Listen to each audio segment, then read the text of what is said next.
Hello, my history students. Welcome back to our lecture on the Civil War.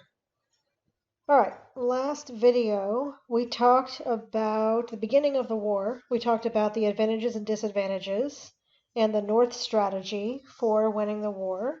So we're going to kind of pick up where we left off.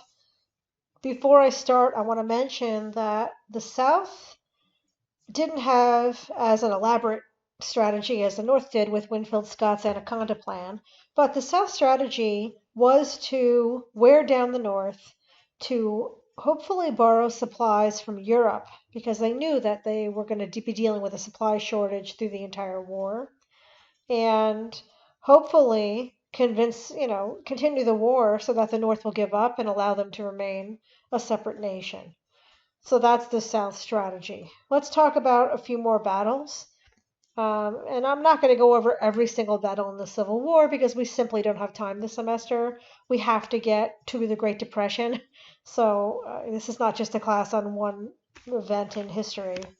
So I'm just going to highlight some of the key battles to keep things moving so we can get to the Great Depression at the end of the semester. All right, the Battle of Seven Pines in Virginia in the spring of 1862. One of the things Lincoln wanted McClellan to do, remember McClellan is the general-in-chief of the North. Lincoln wanted McClellan to attack the Confederate capital city of Richmond, Virginia. And this is one of the issues with McClellan. McClellan delayed, and he continually said that he wasn't prepared, he didn't have enough troops, and he didn't move as quickly as Lincoln wanted him to. Eventually, though, he does finally move toward Richmond, and he didn't conquer Richmond. Both sides claimed victory in the Battle of Seven Pines, but really no one won. And this was upsetting to Lincoln because he wanted McClellan to be aggressive. Lincoln believed that the only way to get the South to come back to the Union was to force them back. And he felt it was very important to attack, especially conquer this main city in the Confederacy. So that made Lincoln upset with McClellan. All right, let's talk about the Second Battle of Bull Run in August of 1862. This is in Northern Virginia. Once again, a Southern army was threatening Washington, D.C., settling not far from Washington, D.C. And once again, the Union sent an army in to challenge this, so the Lee and the Southern Army. And the Union generals were General John Pope and McClellan, who went in to oppose Lee's army. General Pope was the opposite of General McClellan. McClellan was cautious, he was slow in making decisions, he delayed a lot. General John Pope was the opposite. He was almost reckless. He was very aggressive, but the problem with that is that he didn't plan well. And when you don't plan well as a general and you hastily make decisions, you can put your troops in danger. So you really have to have a little of both worlds. Yes, you have to be a little bit cautious, you have to plan, but at the same time, you can't delay and give the enemy time to mount a defense. So really what the North needed was a little bit of something in between McClellan and Pope. In the Second Battle of Bull Run, once again, the North lost the battle. General Pope was forced to retreat, and Lee's army was not defeated. So that was another loss. So in the beginning of the Civil War, the North is losing battles. The North is not doing well. And again, this is upsetting to Lincoln. He blames McClellan for not carrying out his orders quickly enough and not being aggressive enough. All right, let's look at the Battle of Antietam. This is not the bloodiest battle of the Civil War, but it's the bloodiest one day in the Civil War. The Battle of Antietam happened on September 17, 1862. The Confederates tried to invade the North, and the North sent an army to stop them. General McClellan led assaults against General Lee's army in Maryland.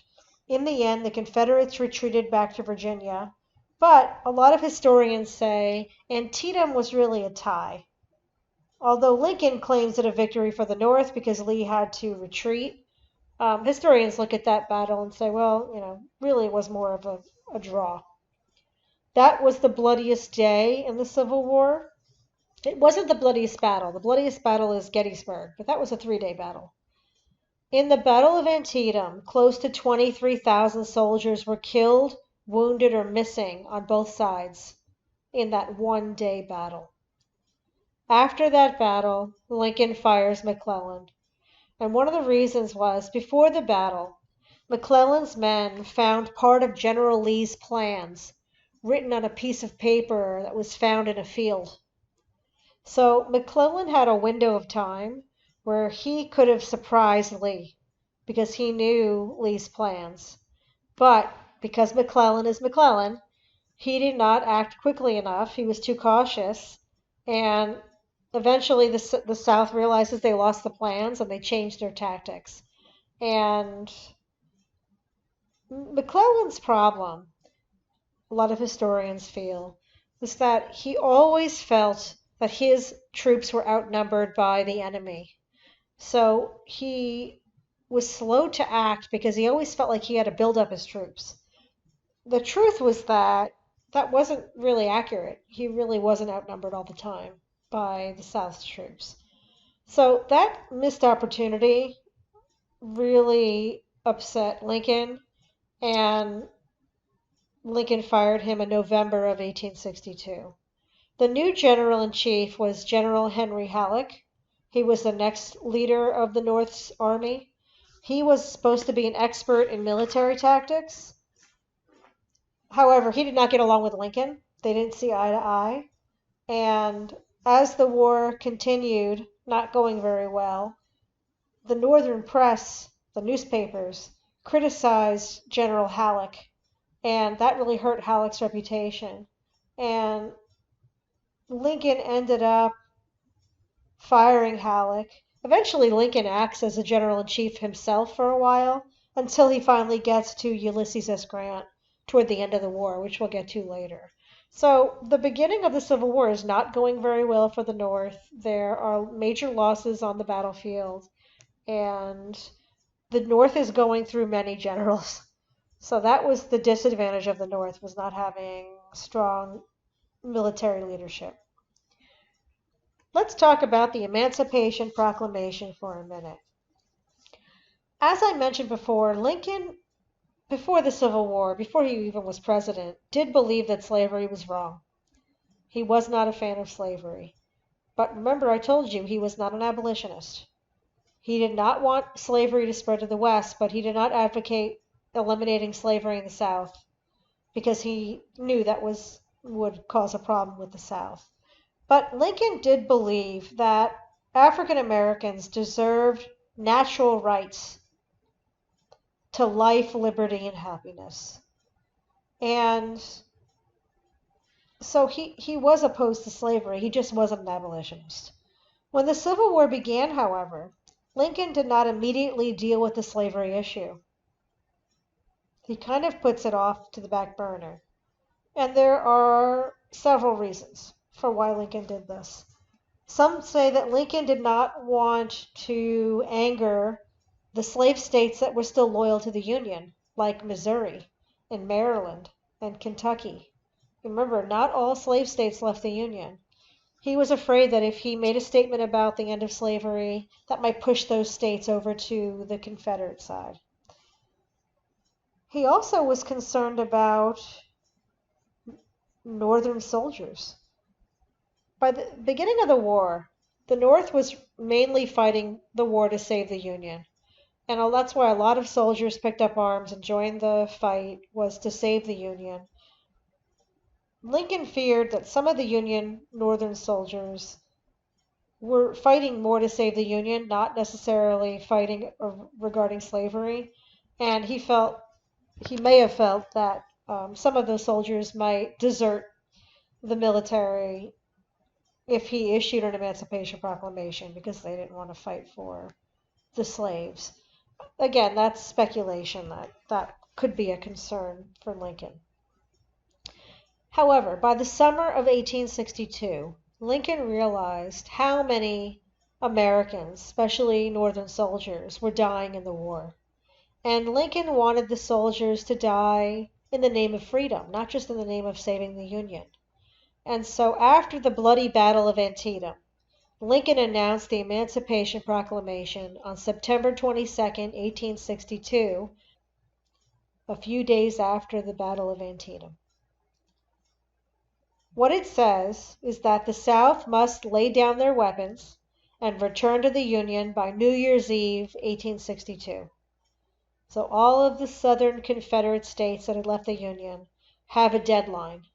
They have to stop fighting and come back to the Union by the last day of 1862. If they don't do it, the U.S. will officially abolish slavery in the Confederate States. Well, what do you think happened? You think the Confederacy came back to the Union? Nope. None of the Confederate States came back to the Union. The Confederacy never responded. So it went into effect on January 1st, 1863. Lincoln declared all slaves in the Confederacy are free. But slavery will still be allowed to exist in the border slave states that were loyal to the Union. In other words, the Emancipation Proclamation did not free any slaves in Missouri or Kentucky or any of the slave states that were loyal to the Union. It only impacted the Confederate States of America. So did it free slaves in that instance? No. The slaves were not freed officially by the Emancipation Proclamation. That's not why it's important. Now, why were no slaves freed? Well, answer this question. Was Lincoln the president of the Confederate States of America? No. Jefferson Davis was president of the Confederate States of America. Remember, the South left the Union. They're no longer part of the U.S. Lincoln's not their president. So Lincoln can't free the slaves in a foreign country. Imagine, if you will, I'll give you this example. Imagine if Raul Castro, the leader of Cuba, announced today that starting tomorrow, no one in America is allowed to drive their car. He is forbidding Americans from driving our cars tomorrow. Would we stop driving our cars tomorrow? Of course not. Is Raul Castro our leader? No. He's the leader of a foreign country, Cuba. He has no authority to tell us what to do in the United States of America. That's the impact of the Emancipation Proclamation. Lincoln is not the president of the Confederate States of America. So he declared the slaves are freed in a foreign country, so no slaves were officially freed. So that's not why the Emancipation Proclamation is important. It really didn't free anyone, but it is very, very important in the study of American history. And the impact of it is it sends a message to the Confederate States. If you lose the war and you are forced to come back to the Union, this is the end of slavery. There will be no more compromises about slavery. You have to win the war to keep your slaves. If you lose the war and you come back to the Union, this is the beginning of the end of slavery. So it's an important step because it sets the stage for the end of the U.S. allowing slavery to exist. That's why it's important. We're going to talk more about the former slaves and what happened once they were freed in a later video. But let's go back to the Civil War, since that's the topic of this video. So far, we have discussed the early Civil War, and as I mentioned, Union armies were doing poorly in the East and the South. But the Union armies did have some victories in the West. So I'm going to take a minute and show you a few pictures. This is a painting of Lincoln submitting the Emancipation Proclamation to his cabinet. And this is from Creative Commons. It's by Marion Doss. So there's Lincoln. And there's the Emancipation Proclamation. The Union had some victories in the West. Let's remember that Texas, Louisiana, Tennessee, and Arkansas left the Union. All the states that left the Union aren't just in the East.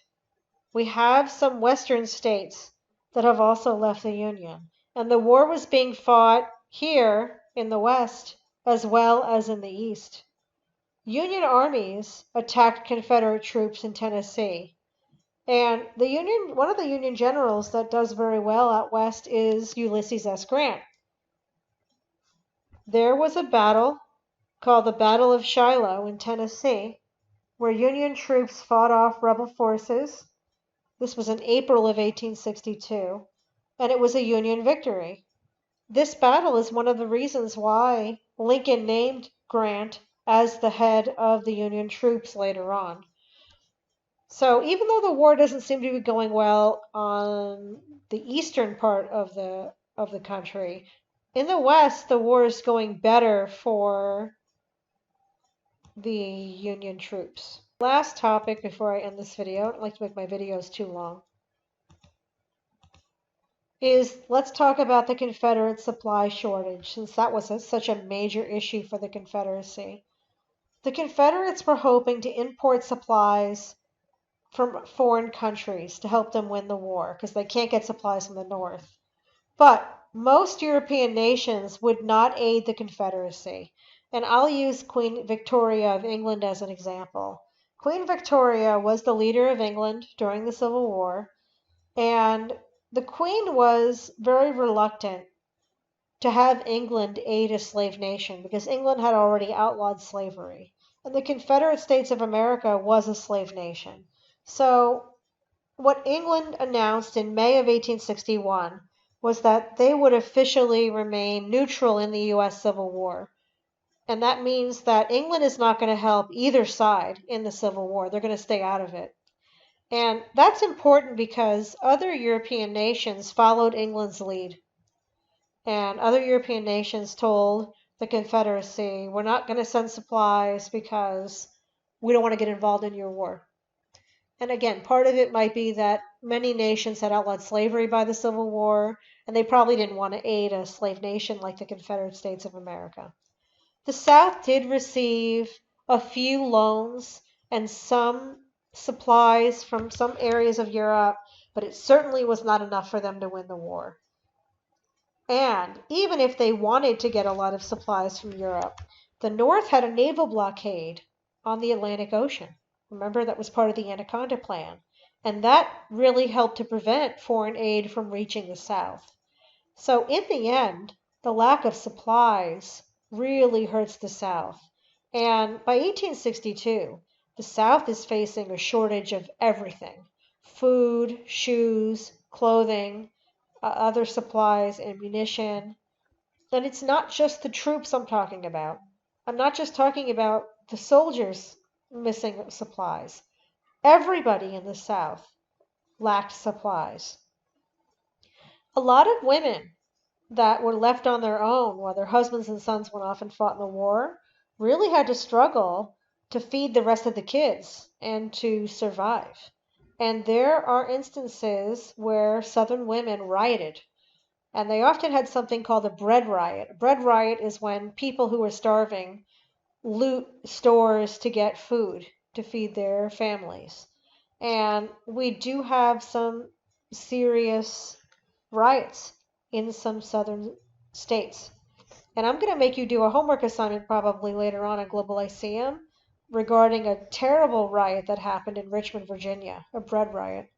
And I'm going to have you read some primary sources about that when we get to that part of the homework. So I'll talk more about that later. There were also Southern women who were writing letters to their husbands on the battlefield, begging them to come home to help the family. And as the economic situation got more dire in the South, more and more Confederate soldiers began deserting the army to go home and help their families. That was a big issue, was the issue of the supply shortage. That really the South never solves. And that's going to be a big problem for the South. Alright, so that's where I'll leave this video, and I'll see you on the next one.